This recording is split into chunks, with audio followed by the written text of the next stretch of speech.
Ladies and gentlemen, you're listening to another edition of DIY Money. DIY. Money. Money. Money. Money. Money. Money. Money. Money. That was harsh. There was a song that way. Ooh. Money. Money. Wasn't that the intro to The Apprentice? Maybe. Yes. Yeah, remember that? That show was rocking. I tried to get on there. I tried to do a video. Yeah. To submit. And I had a camcorder, so I had to. I thought I wanted to cut it up, so I did shots in my camcorder, and then I had to do the camcorder into a VHS tape and try to edit it myself. It was terrible. You just weren't over the top enough. It was awful. Honestly, I like The Apprentice. Before it was like celebrities. It was real people vying for a job. I went to celebrities. It was a Celebrity Apprentice. Oh yeah, so originally it was like real people. Celebrities are real people, but non-famous people. Yeah. Vying for a job, and then they did like one celebrity one, and then everybody liked it, and then they never went back to normal people. Have you seen they had to stop because of COVID, but like how to become a billionaire or millionaire or something like that? And there was a guy that I was not familiar with in the very beginning, the first season, if you will, and he didn't have enough brand recognition, I think, to put it on the map, but he was a billionaire, and they stripped him of everything and gave him like $100, a truck or something, and put him in a town where he had no cell phone, no contacts in the cell phone, couldn't use his real name, and had to create a business in 90 days and try to become a millionaire. First season, the guy does it. It was amazing. It's an unbelievable show. There's some slow parts, but he sells these big industrial tires. He finds them in the junkyard and then answers an ad on like Craigslist to make his first $1,000 or something absurd like that. And you see it. I mean, he sleeps in his car the first couple nights. But anyways, then they went to Grant Cardone. You know Grant? Mm-hmm. So then they went to him, and he was doing well, and then they had to shut it down because of COVID. And I don't know if it ever came back on. I don't know what happened there. Great show, though. The Profit required viewing in our house. Yep. Shark Tank. Is it still like new episodes? I don't know. He better be running Camping World because I'm a shareholder in full disclosure. I just want him to run Camping World. That's it. Run it. Sure, he's scaled up and has people. Had a great quarter recently. Holy cow. Stock went bonkers. Awesome. Not a recommendation. Not a recommendation to buy or sell the security. Can we talk about our show, DIY Money? Because we got Lexi from Lexington today. That's awesome. Ironic. It was great. Yeah, local. And then she didn't mention anything about being here, and so she might not even know we are right here in Lexington, Kentucky. I mean, we talk about in the show a lot. Marathon this weekend. So we're cutting this on October the 4th. Nope. November the 4th. Correct. November the 4th, and in 4 days, I will be running Thursday, Friday, Saturday, 3 days. Holy cow. You're doing all right today. No, I'm not. 3 days, I'll be running the New York City Marathon. Awesome. So hopefully it went well by the time you all hear this. All right, what else? Swag is live on all the social and in the tribe. We got links to the swag, and they are fire. Yeah? Holy cow. Jordan did an awesome job. It says invest, or whatever. Live on less, invest in the rest, or whatever. I don't even know what Not the end of the show, so you don't know it. Yeah, that's right. Live on less than you make and invest the rest. Anyways, let's go to Lexi. Lexi, what do you got? Hey, DIY Money. Just wanted to start off by saying thanks for all the great content you guys put out. My name is Lexi. I'm from Lexington, Kentucky. I'm 25, and my question for you guys is about student loan debt. I was fortunate enough to graduate from undergrad and my master's program debt-free, but I'm considering going back to get a professional degree, specifically a doctorate in physical therapy, and was wondering, is some student loan debt reasonable to get a higher paying, more secure salary and job? And then kind of going off of that, are there any companies that you know of that will give partial tuition reimbursement for professional degrees like a DPT, not just undergraduate degrees? Would love to hear your guys' thoughts. Thanks. Awesome question. I have some strong thoughts on this, but the first thing I'm going to say is Lexington in Lexington. Lexi from Lexington. Wow. Gosh, my day. She's not from here originally. I'm calling it out right now. Because you know why? She sounds like every person I grew up with in upstate New York. Lexi, I'm going to say, because not completely upstate New York, I'm saying originally from Pennsylvania. Philly or Pittsburgh? Pittsburgh. That Really? region. Western PA? Yep. Let me know. I just want to know. I want to know if I'm right on that. I'm going to do this. I'm starting to do this every time. Yep. Because I nailed one. Remember the guy? He was like, I'm in California, and I was like, you're not from. It came out, and I was like, he grew up in the Bronx or Brooklyn or something, and he did Staten Island. I don't know wherever it was. Awesome. Lexi. Okay, couple of things, odds and ends. I have some familiarity with your career. My wife is a physical therapist. She has not fortunately practiced. She has not practiced since we had our children, but she has a master's in kinesiology. This was prior to, I think it's now a mandate to get a doctorate in physical therapy if you want to be a physical therapist. I believe they have changed that. I could be wrong and me making this up completely, but I do believe there was a change, or maybe it's just a given now. If you want to go into physical therapy, you kind of get that doctorate degree, whatever, professional degree.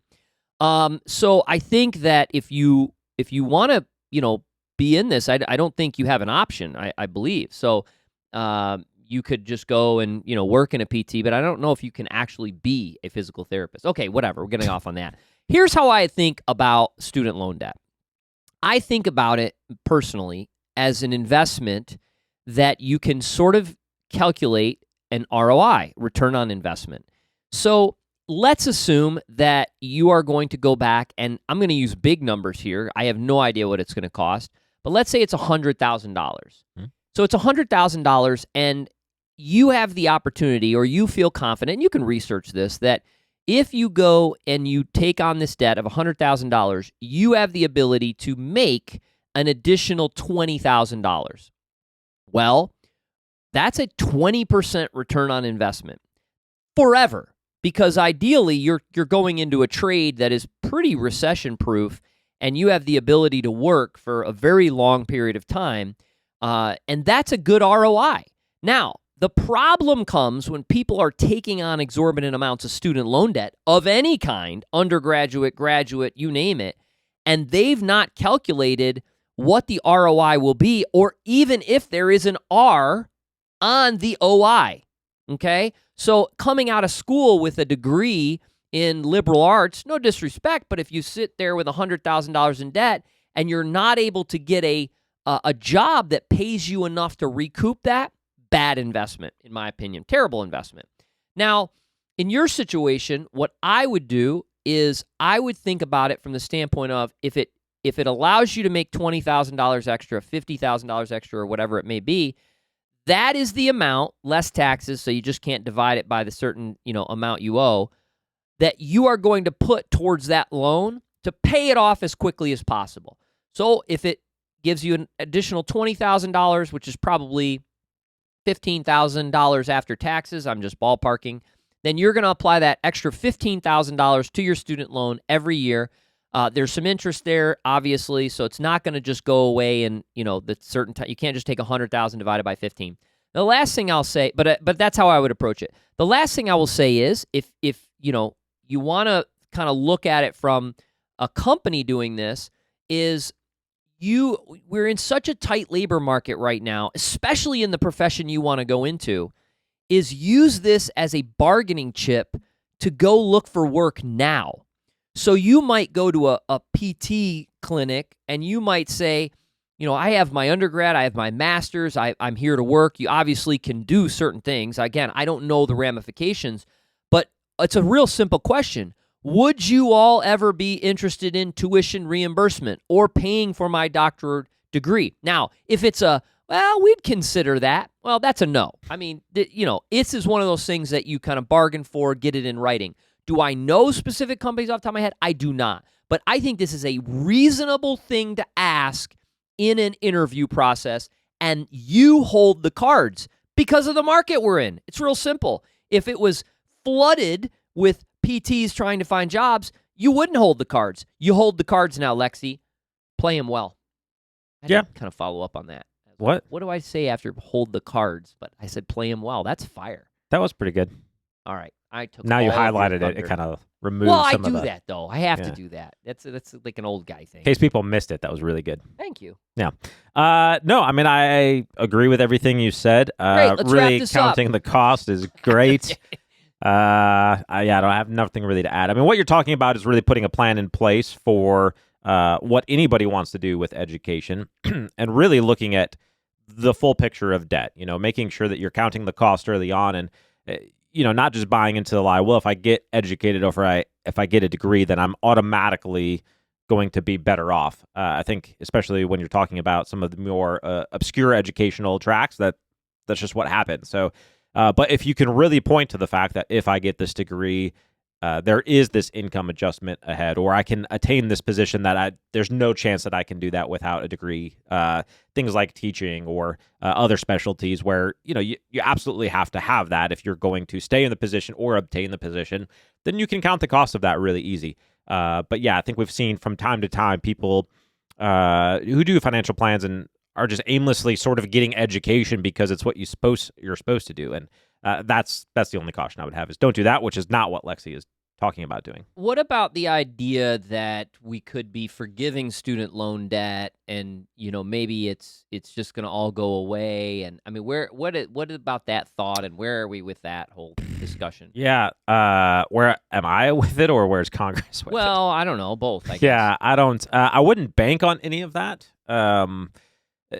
until you actually see, bills making their way through Congress and having support and things like that. I wouldn't bank on an idea that, is an idea. That's sort of campaign talk, I think, more than anything. Obviously, they floated some ideas, but I have not seen anything that's really gained traction.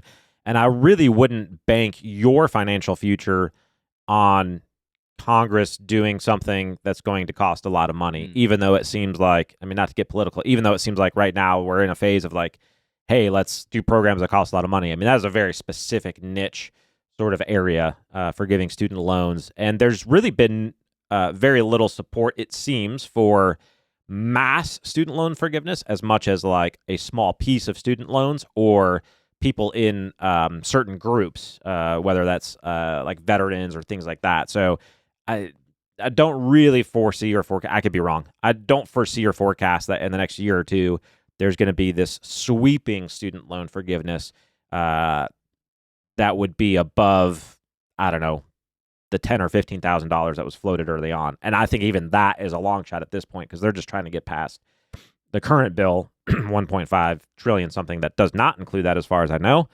And so to add on something else, as for all intents and purposes, the pandemic seems to be quieting down to some extent. They're going to be hard pressed to call it a pandemic relief act or anything like that. So I wouldn't bank. I wouldn't start going to school banking on that. Now, if you're in the current 0% interest rate student loan, stuff like that, obviously take advantage of what exists now. But I wouldn't go, I'm going to start getting a degree because they might cancel student loans. That's not a plan. That's like, hey, I really wish I wouldn't have to be accountable for my debt. So I'm going to take on debt, and then maybe somebody else will figure it out along the way. That's dumb. I'm not, a lot of people might assume that we're completely against student loan debt. I think I think student loan financing is one of the things that makes our country great. You have to understand there are so many countries around the globe that if you want education, there is no financing of that education. You have to have the money. And if you are not privileged enough to be in a situation where you have the money to pay for that, you can't go to school.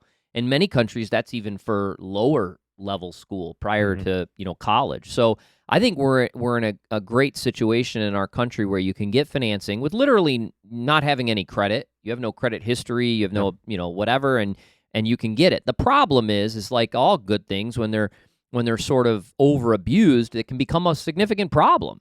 And so, again, I think if you're going out and thinking, I'm going to just hide out in school, I don't know what I want to do with my life, and I'm going to keep racking up student loan, and I'm putting my dorm and my food and all the rest of this stuff on this student loan debt, and I'll figure it out later. Well, that's not prudent. That's not at all prudent in any for them, whether that's student loan debt or using credit cards or buying a house or a car. I don't care what it is. It's just not prudent.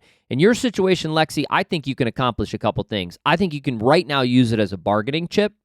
I think you could go into PT places. You could have that discussion.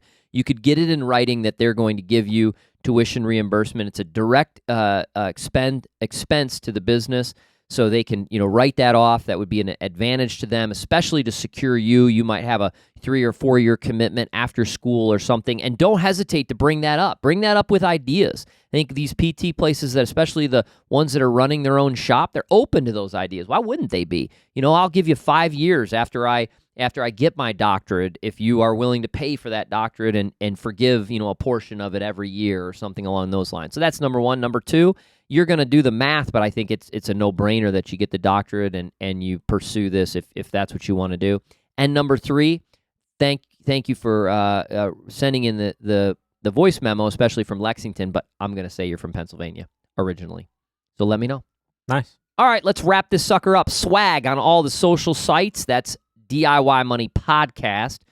Also, we got a link in the tribe. The tribe is rocking, by the way. What else? That's it. That's all we got. Remember, friends, the secret to wealth is very simple. Live on less than you make. Invest the rest and do so for a very long time. Make it a great one.